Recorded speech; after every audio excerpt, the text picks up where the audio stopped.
বিসমিল্লাহির রহমানির রহিম। আজকের এই অ্যাওয়ার্ড প্রদান অনুষ্ঠানের মাননীয় প্রধান অতিথি, অর্থ মন্ত্রণালয়ের দায়িত্বপ্রাপ্ত মাননীয় প্রধান উপদেষ্টার বিশেষ সহকারী ডক্টর আনিসুজ্জামান চৌধুরী,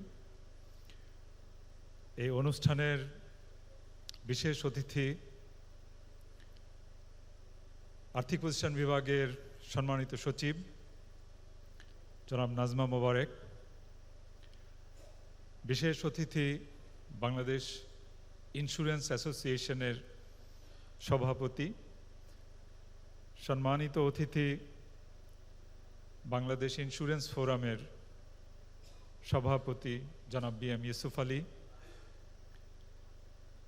এখানে সমাগত আর্থিক প্রতিষ্ঠান বিভাগ এর কর্মকর্তাবৃন্দ এবং বিভিন্ন লাইফ নন লাইফ ইন্স্যুরেন্স কোম্পানির সম্মানিত চেয়ারম্যান, ভাইস চেয়ারম্যান, পরিচালকবৃন্দ এবং মুখ্য নির্বাহী কর্মকর্তাবৃন্দ, পুরস্কারপ্রাপ্ত কোম্পানির পর্ষদ সদস্য এবং নির্বাহীবৃন্দ, আমার ইডরা সহকর্মীবৃন্দ, ইলেকট্রনিক এবং প্রিন্টস মিডিয়ার সম্মানিত সদস্যবর্গ, বিশিষ্ট বীমাবিদগণ এবং সুধীবৃন্দ, আসসালামু আলাইকুম ও শুভ সন্ধ্যা।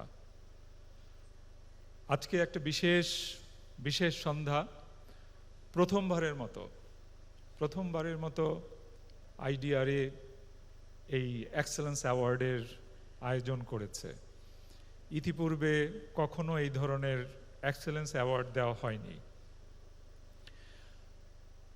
এটা আমরা অনেক ভেবেচিন্তে এটার প্রচলন করেছি। এটা শুধুমাত্র 1 বছরের জন্য না, এটা ধারাবাহিকভাবে চলবে। এটা প্রচলন করার অন্যতম প্রধান কারণ হলো যে আমরা সকলেই জানি যে বীমা সেক্টরের প্রতি জন আস্থা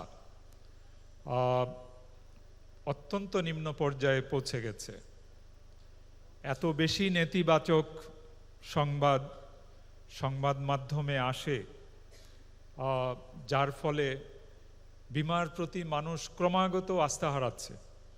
আমাদের দেশে অর্থনৈতিক প্রবৃদ্ধি হচ্ছে, বিগত 2 দশক ধরে অর্থনৈতিক প্রবৃদ্ধি হচ্ছে, কিন্তু বীমার পেনিট্রেশন বাড়ছে না। 2010 সনে যেখানে 0.90% ছিল বীমার পেনিট্রেশন, সেটা সাম্প্রতিক সময়ে 0.35 নেমে এসেছে, 2/3 কমে গেছে। ব্যাপক সম্ভাবনার এই শিল্প ক্রমাগতভাবে নিচে চলে যাচ্ছে। জন আস্থার সংকট তৈরি হয়েছে। এই সংকট নিরসনের, এই সংকটের কারণগুলো আমরা এই অন্তর্বর্তীকালীন সরকারের পক্ষ থেকে সংস্কারের ম্যান্ডেট নিয়ে আমরা যে দায়িত্ব গ্রহণ করেছি, এই দায়িত্ব গ্রহণ করার পর আমরা কারণগুলো খুঁজে বের করেছি এবং এই কারণ খুঁজে বের করে এই কারণগুলো দূর করার জন্য উদ্যোগ নিয়েছি। এই কারণগুলো দূর করার জন্যে আমরা আইনগত সংস্কারের পদক্ষেপ নিয়েছি। আমরা আমাদের প্রধান যে আইনগুলো রয়েছে, বীমা আইন, কর্তৃপক্ষ আইন, কর্পোরেশন আইন, এগুলোতে আমরা সংস্কারের প্রস্তাব রেখেছি। আমরা বীমা সেক্টরের সামর্থ্য বৃদ্ধির জন্যে নতুন দুটো আইনের প্রস্তাব করেছি।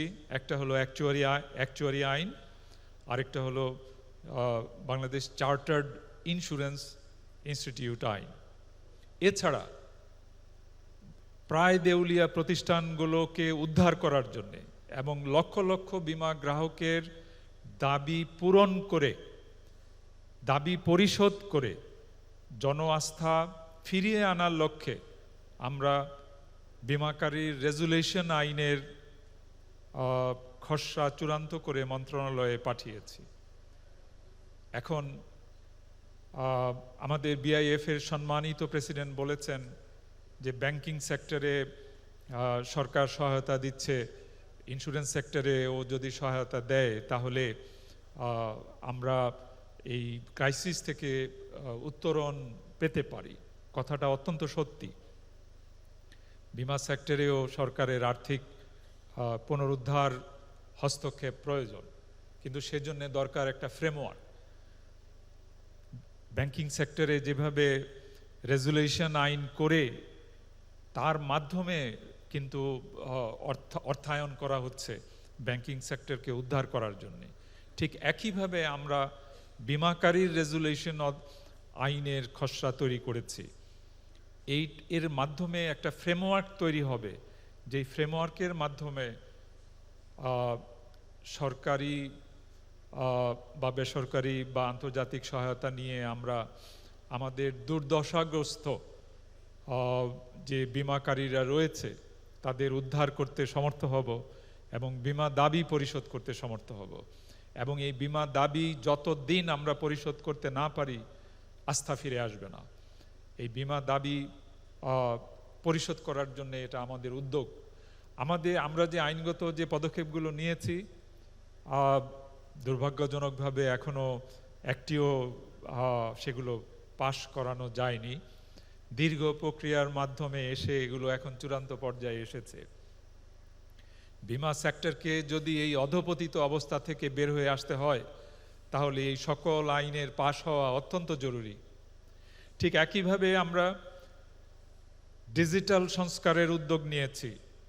আমরা আইডিআরএতে এন্টারপ্রাইজ রিসোর্স প্ল্যানিং বসিয়েছি, যেটা 1 জানুয়ারি থেকে টেস্ট রানিং চলছে।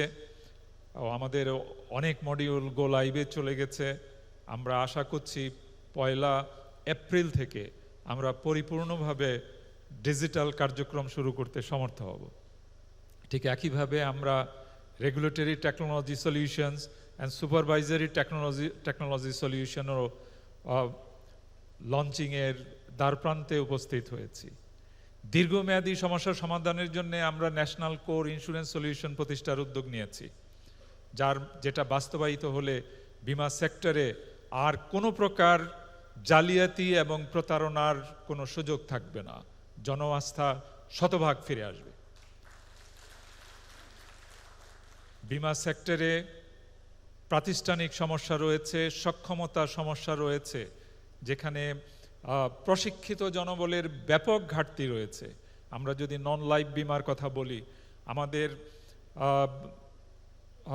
আইনগতভাবে সুযোগ রয়েছে শতকরা 50% বিমা বাইরের ইন্স্যুরেন্স করা আর 50% সাধারণ বীমা কর্পোরেশনের সাথে করা।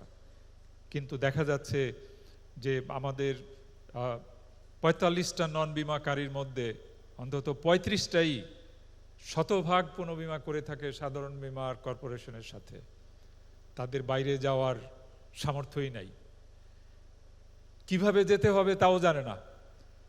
প্রশিক্ষিত জনবলের এতই ঘাটতি। মুখ্য নির্বাহী কর্মকর্তা নিয়োগের জন্যে যাদের নামে আমাদের কাছে প্রস্তাব আসে তাদের দেখা গেল যে শিক্ষাগত যোগ্যতার যে সনদ দেওয়া হয় তার অধিকাংশই সন্দেহজনক, জাল বলে খবর চলে আসে। এরকম অবস্থায় পরিচালিত হচ্ছে।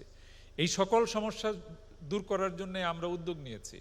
আমরা মুখ্য নির্বাহী কর্মকর্তা নিয়োগের যে প্রবিধানমালা সেটাকে আমরা উন্মুক্ত করেছি, যেন প্রফেশনালি কোয়ালিফাইড লোকেরা যেন আসতে পারে, যোগ্য ব্যক্তিরা যেন সুযোগ পায়। এখানে জালিয়াতির মাধ্যমে যেন কেউ ঊর্ধ্বতন পদে নিয়োগ না পেতে পারে। ঠিক একইভাবে আমরা সিএফও বা চিফ ফাইন্যান্সিয়াল অফিসার এবং কোম্পানি সেক্রেটারি, এখানে প্রফেশনাল লোক দরকার, কিন্তু বাস্তবতা হলো যে এখানে প্রফেশনালরা নেই, অ্যামেচাররা চালাচ্ছে। তো এভাবে প্রশিক্ষিত জনবলের অভাবে বিমা সেক্টর ভুগছে। সে কারণে আমরা উদ্যোগ গ্রহণ করেছি এই চার্টার্ড ইন্স্যুরেন্স ইনস্টিটিউট তৈরি করার, অ্যাকচুয়ারি আইন তৈরি করার ইত্যাদির। এর মাধ্যমে আমরা জনবল তৈরিতে, প্রশিক্ষিত জনবল তৈরিতে সক্ষম হব। আমরা ইডরার ভিতরে আমাদের নিজেদের সক্ষমতা বৃদ্ধি করার জন্যে আমরা উদ্যোগ গ্রহণ করেছি, আরও জনবল নেওয়ার জন্যে, টেকনিক্যাল ক্যাপাবিলিটি বাড়ানোর জন্যে, আমাদের যে ওয়ার্কফোর্স আছে তাদেরকে আরও কার্যকর করার জন্য। এভাবে আমরা একটা সার্বিক সংস্কার কার্যক্রম এই বিগত 1 বছর ধরে চালিয়ে এসেছি। আজকের এই যে এই অনুষ্ঠানের মাধ্যমে আমরা একটা মেসেজ দিতে চেয়েছি যে ইন্স্যুরেন্স সেক্টর পচে যায়নি, এখানে সবাই প্রতারক নয়। গুটি কয়েক অপরাধীর কারণে পুরো সেক্টর কলঙ্কিত হচ্ছে। এখানে সবাই খারাপ নয়, এখানে ভালো আছে। সেটাই, এই মেসেজটা আমরা জনগণকে দিতে চাই, আমাদের গ্রাহকদের দিতে চাই। সেজন্যে আজকে আমরা এই পুরস্কারের প্রবর্তন করেছি। আমরা 5টা প্রতিষ্ঠান, 5টা দশম স্থান, প্রথম 5টা স্থান অধিকারীকে আমরা পুরস্কৃত করেছি। এর মানে এই নয় যে বাকিরা সব খারাপ। এটা একটা রিলেটিভ র্যাঙ্কিং। আমরা যেটা র্যাঙ্কিং করেছি এটা relative ranking. This is not absolute ranking, this is not a zero sum game. এটা এমন নয় যে এরা একেবারে ধোয়া তুলসী পাতা, এদের কোনো দোষ ত্রুটি নাই। কেউ কিন্তু 100তে 100 পায় নাই, কেউ 100তে 100 পায় নাই। সবারই কিছু সীমাবদ্ধতা আছে, but they have been ranked best among the lot, যে অন্যান্যদের চাইতে তারা ভালো। এটার অর্থ এই নয় যে অন্যান্যরা স্থায়ীভাবে খারাপ। এখন আমরা যেহেতু এটা প্রথমবারের মতো চালু করেছি, আপনারা বা বীমা কোম্পানিগুলো আপনারা মানদণ্ডগুলো জানেন না। সে কারণে অনেকের মনেই প্রশ্ন, বা আমাকে অনেকেই জানিয়েছেন, বিশেষ করে পরিচালনা পর্ষদের পক্ষ থেকে চেয়ারম্যানরা আমাকে বলেছেন যে তারা তাদের ব্যবস্থাপনা কর্তৃপক্ষকে জিজ্ঞাসা করছেন যে আমাদের নাম নেই কেন। তো আমরা এটাই চাচ্ছি যে পরিচালনা পর্ষদ ব্যবস্থাপনাকে দায়ী করুক যে তাদের নাম নেই কেন, কি করলে তাদের নাম আসবে, এবং যে কাজগুলো করলে তাদের নাম আসবে, তাদের নম্বর বৃদ্ধি পাবে, সেই কাজগুলো করলে জনআস্থা বৃদ্ধি পাবে, ব্যবসার বৃদ্ধি পাবে। তার জন্য সুশাসন প্রয়োজন। আমরা আমাদের যে প্রধান মাপকাঠিগুলো আমরা ব্যবহার করেছি, আমাদের শুরুতে আমাদের সদস্য প্রশাসন সেগুলো উল্লেখ করেছেন। তার মধ্যে অন্যতম হচ্ছে যে প্রিমিয়াম আয় হলো একটা মাপকাঠি, যে প্রিমিয়াম আয়ের প্রবৃদ্ধি, বিশেষ করে প্রিমিয়াম আয়ের প্রবৃদ্ধি হলো কিনা, এটা হলো একটা। দ্বিতীয় হলো যে দাবি নিষ্পত্তি বা ক্লেইম ম্যানেজমেন্ট। আপনি কিভাবে ক্লেইম ম্যানেজমেন্ট করছেন? আপনি 90 দিনের মধ্যে আপনার দাবি পরিশোধ করার কথা আইনগতভাবে আপনি করছেন কিনা? 90 দিনের ঊর্ধ্বে গেলে আপনি কতদিন সময় নিচ্ছেন আপনি দাবি পরিশোধ করতে? বা আপনি আরও 90 দিন তো দূরের কথা, দেখা যাচ্ছে যে 2, 4, 5 বছরও পার করে দিচ্ছে অনেক কোম্পানি। তো এইভাবে আমরা রিলেটিভ র্যাঙ্কিং করেছি, কে কত দিনের মধ্যে দাবি পরিশোধ করছেন আপনাদের প্রদত্ত তথ্য উপাত্তের মাধ্যমে। এটা গেল ক্লেইমস ম্যানেজমেন্ট। তারপর হলো ইনভেস্টমেন্ট ম্যানেজমেন্ট। আপনি যে তহবিল পাচ্ছেন প্রিমিয়াম থেকে, এই তহবিল আপনি কোথায় বিনিয়োগ করছেন? আপনি প্রুডেন্টলি বিনিয়োগ করছেন কিনা, আপনি নীতিমালা মেনে বিনিয়োগ করছেন কিনা, এবং সেই বিনিয়োগ থেকে আপনি আয় পাচ্ছেন কিনা, কি পরিমাণ আয় পাচ্ছেন, এটার উপরে আমরা র্যাঙ্কিং করেছি। যে এই বিনিয়োগ যদি যথাযথ না হয় তাহলে দাবি পরিশোধ হবে না, দাবি পরিশোধ না হলে আস্থা থাকবে না। সে কারণে আমরা বিনিয়োগের উপরে গুরুত্ব আরোপ করেছি। আপনি কোথায় বিনিয়োগ করেছেন, এবং সেখান থেকে আপনি কি রিটার্ন পাচ্ছেন। তারপর হলো ব্যবস্থাপনা ব্যয়। ব্যবস্থাপনা ব্যয় আপনি অ্যালাউয়েবল লিমিটের মধ্যে আছেন কি নেই, সেই থাকলে আপনি যদি অ্যালাউয়েবল লিমিট যদি ক্রস করে থাকেন কতটুকু ক্রস করেছেন, এটার উপরেও আমরা র্যাঙ্কিং করেছি। তারপরে আমরা সর্বশেষ যে ক্রাইটেরিয়া ব্যবহার করেছি সেটা হলো টপ ম্যানেজমেন্টের কোয়ালিটি অফ টপ ম্যানেজমেন্ট। এটাকে কিভাবে জাজ করব? যেমন কোম্পানি সেক্রেটারি, সে প্রফেশনাল কিনা, সে তার প্রফেশনাল কোয়ালিফিকেশন আছে কিনা। চিফ ফাইন্যান্সিয়াল অফিসার, সে প্রফেশনাল অ্যাকাউন্টেন্ট কিনা। চিফ এক্সিকিউটিভ অফিসার, তিনি প্রথমত অ্যাপ্রুভড কিনা, কারণ বহু কোম্পানি আছে তারা অ্যাপ্রুভডই নাই, অ্যাপ্রুভড হতে পারছেন না কারণ তার যোগ্যতা নাই। তো এই সমস্ত বিষয়গুলোকে বিবেচনায় নিয়ে আমরা এই র্যাঙ্কিংটা করেছি। এবং এই র্যাঙ্কিংয়ের জন্য আমরা যে তথ্যউপাত্ত ব্যবহার করেছি সেখানে 24 সন যেহেতু একটা ডিস্ট্রেসড ইয়ার ছিল, সে কারণে আমরা এটা কয়েক বছরের তথ্য বিশ্লেষণ করেছি। এখানে 22, 23 এবং 24-এর তথ্য উপাত্ত বিশ্লেষণ করা হয়েছে এবং কিছু কিছু ক্ষেত্রে 25-এরও তথ্য নেওয়া হয়েছে। এভাবে আমরা একটা সার্বিক মূল্যায়ন করেছি।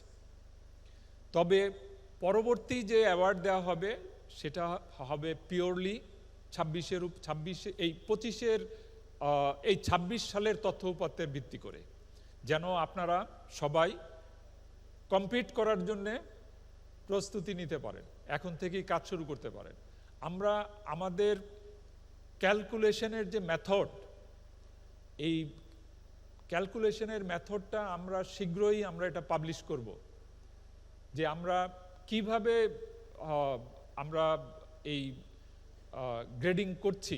এটা একটা ডিটেল ক্যালকুলেশন মেথড আমরা ডেভেলপ করেছি, আমরা সেটা শীঘ্রই পাবলিশ করব সকলের জ্ঞাতার্থে, যে কি করলে ভালো হওয়া যাবে। এটা শুধু পুরস্কার হওয়ার জন্য না, এটা আপনার প্রতিষ্ঠানে সুশাসন প্রতিষ্ঠা করার জন্য এবং সেক্টরে সুশাসন প্রতিষ্ঠা করার জন্য প্রয়োজন, এবং তার মাধ্যমে বীমা সেক্টরের প্রতি জনসাধারণের আস্থা ফিরে আসবে, এবং জনসাধারণের আস্থা ফিরে আসলে ব্যবসা বৃদ্ধি পাবে, আপনার প্রতিষ্ঠানের ব্যবসা বৃদ্ধি পাবে এবং লাভবান হবে। আজকে যারা পান নাই তারা হয়তো মনক্ষুণ্ণ হয়েছেন, আমরা পেলাম না, ওরা পেয়ে গেল। তো আমি বলবো যে এতে করে সবাই আসলে লাভবান হবেন, এটা সেক্টরের জন্য লাভবান হবে, মানুষের আস্থা ফিরে আসবে সেক্টরের প্রতি। এই মুহূর্তে হয়তো ভাবছেন যে আমার শেয়ারের দাম কমে গেল, কিন্তু দীর্ঘমেয়াদে, মধ্যম মেয়াদে এবং দীর্ঘমেয়াদে আপনি এটা কাটিয়ে উঠতে পারবেন। এবং আজ এইবার যারা পুরস্কার পেল, সামনের বার যে তারা পাবে তার কোনো গ্যারান্টি নাই, কারণ এখানে প্রতিযোগিতার সৃষ্টি হবে। আমি অলরেডি প্রতিযোগিতার মনোভাব দেখতে পাচ্ছি, অনেকেই গিয়ারিং আপ যে স্যার কি করলে আমার নম্বর বাড়বে। আমরা শীঘ্রই আমি পাবলিশ করছি কি করলে নম্বর বাড়বে। অতএব সামনে যে অ্যাওয়ার্ডটা হবে সেটা হবে আরও অনেক প্রতিযোগিতামূলক। অতএব যারা এবার অ্যাওয়ার্ড পেয়েছেন তাদের অবস্থান ধরে রাখার জন্য প্রচেষ্টা দ্বিগুণ করতে হবে, আর যারা পান নাই তারা সবাই সচল হবেন। এবং এভাবে প্রতিযোগিতার সৃষ্টি হলে সেক্টরে সুশাসন ফিরে আসবে এবং সেক্টরের প্রতি জনমানুষের আস্থা বাড়বে এবং সেক্টরের সমৃদ্ধি হবে। আমি আজকের এই অনুষ্ঠানে এসে আমাদেরকে সম্মানিত করার জন্যে আমি আমাদের মাননীয় প্রধান অতিথিকে আন্তরিকভাবে ধন্যবাদ ও কৃতজ্ঞতা জানাচ্ছি। ধন্যবাদ ও কৃতজ্ঞতা জানাচ্ছি আমাদের আর্থিক প্রতিষ্ঠান বিভাগের সম্মানিত সচিব, বিভিন্ন উচ্চপদস্থ কর্মকর্তাবৃন্দ, বীমা কোম্পানির সম্মানিত চেয়ারম্যান, ভাইস চেয়ারম্যান এবং পরিচালকবৃন্দ এবং নির্বাহীবৃন্দ, সকলকে আন্তরিকভাবে ধন্যবাদ ও কৃতজ্ঞতা জানাচ্ছি অত্যন্ত অল্প সময়ে আয়োজিত এই অনুষ্ঠানে সাড়া দেওয়ার জন্যে। এই অনুষ্ঠানের আয়োজনের পিছনে অক্লান্ত পরিশ্রম করেছেন একটা আয়োজক টিম। তাদের কাছে ধন্যবাদ এবং কৃতজ্ঞতা প্রকাশ করার আর ভাষা নেই যে এত অল্প সময়ের ভিতরে তারা এত একটা সুন্দর আয়োজন করতে পেরেছেন। আপনাদের সবাইকে আন্তরিকভাবে ধন্যবাদ ও কৃতজ্ঞতা। আমি এখানেই আমার বক্তব্য শেষ করছি। আল্লাহ হাফেজ।